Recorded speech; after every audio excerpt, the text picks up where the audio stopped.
Yeah. Sterling every damn night. Ed Tyll filling in for Walter Sterling with you tonight, having a ball. By the way, thanks for all the social hellos. I was able to check during the break. Very nice of you guys. I'm out there on Instagram at Ed Tyll. I'm on Facebook, Ed Tyll Comic, and you can go to my website, edtyll.com. But thank you.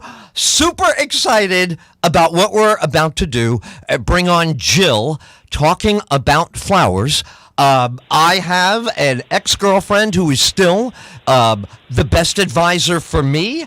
I have killed many a beautiful living thing in a garden. Right, Jill, you know who we are. We're well-meaning but murderous. But thank you for being with us. I love talking about the subject. Well, you learn lessons even by killing plants because it teaches you about resilience and having different strategies and figuring out what to plant that will blossom. So why didn't your relationship blossom? What was wrong with it? Well, I'm very impetuous, and I'm very wanting to learn quick. And, of course, the good flower people and the lovers of nature understand patience, understand process, and I'm better than I used to be. But what I loved learning, you just touched on it. So my biggest lesson that's been reforming me is that they do complement one another. There are things in nature that block this and encourage that and block this and go well with and mix and match. And I never knew that. I thought of it like color forms when we were a kid. Oh, just put what you want. I'd like that there. But now I find out, well, you know what that loves to be next to, and you know what benefits from that. So tell me about how they interrelate. What would people be surprised about? Basically, what we're talking about, Ed, is we have to manage expectations. And just like there are people you want to hang out with and people you don't want to hang out with, flowers are the same way. They like certain soil. They like sunny places. They don't like the shade that much. So they want to hang out with who they want to hang out with, and then once they do, everybody blooms around it. It's a great partnership. It's like a good relationship that works. Well, see, and it turns out that right now, because it's September, you're going to be so happy to hear this, that it's the month for asters. And asters are from the daisy family. They actually come from the word star. So they can be a star of your garden. And you want to know what the best part is? They are low maintenance.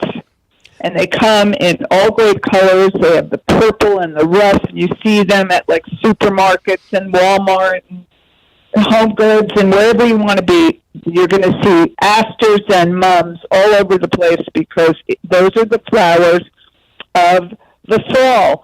And you want to know what I love about asters is that they don't like to be competitive, meaning that if they would grow in the spring or the summer, they'd have to compete with roses and wonderful smelling lilacs and hyacinths. But there's nothing in the fall but asters, so they become the stars because they're the only real pretty flowers that grow in the fall. Wow. So you're going to get color, and they're going to be comfortable. They're not being crowded around. Just a wild guess, because you mentioned already about how much they need the sun. They love sun, and I've had a part of my lawn which is shaded, and I've experimented with different types of grass, but nothing has really flourished in the shade there.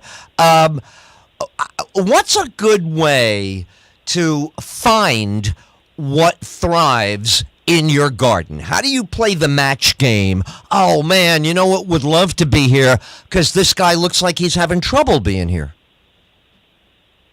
Well, it's intuition and it's also knowledge.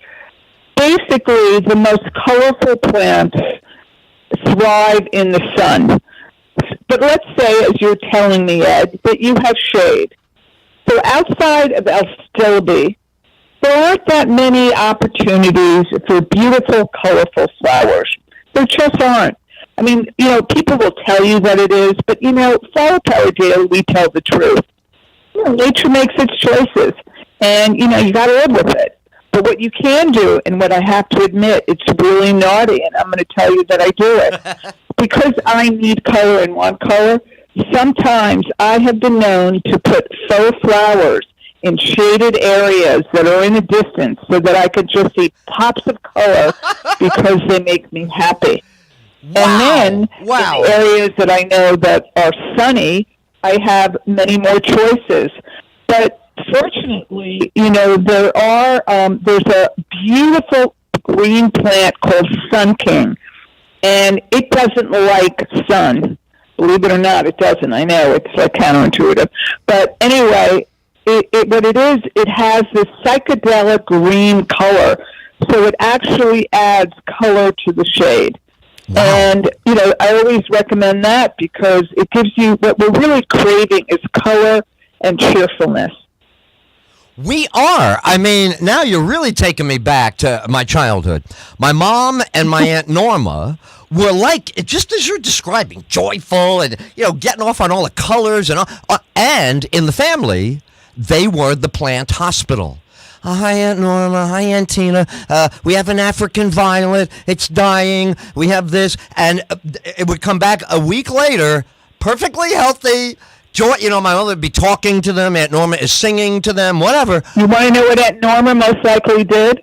You know how, good aunts and grandmas and mothers get chicken soup? Yes. When you're not feeling well? Yeah. Well, I bet you they did the plant equivalent.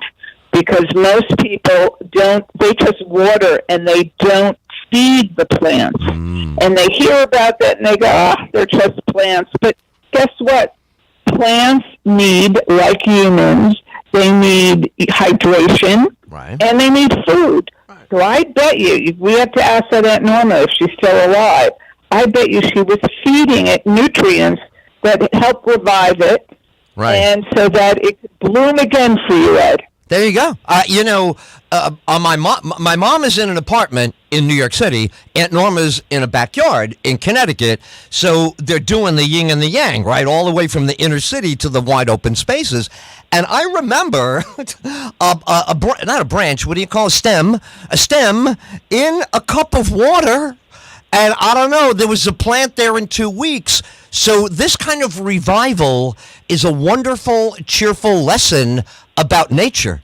Nature wants to thrive, and if you come and get it and say, I'll help you thrive, it can't wait to snap back, right?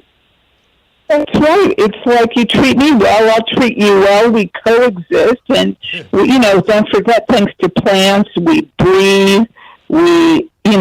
That's a very important thing because of photosynthesis. I mean, they got rid of all the carbon dioxide. And if even plants that are in your home, it detoxifies things.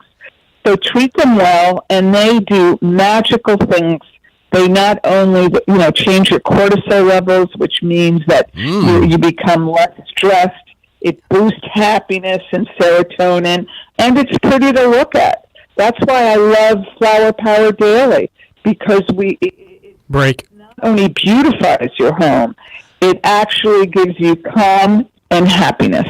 Jill, you are such a great guest. I cannot wait for the next opportunity to do this.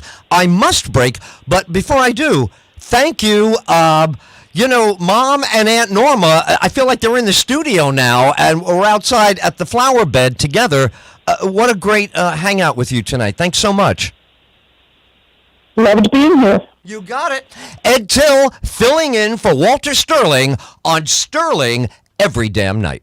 There are certain memories you and I enjoy. That moment. So we have a couple other guests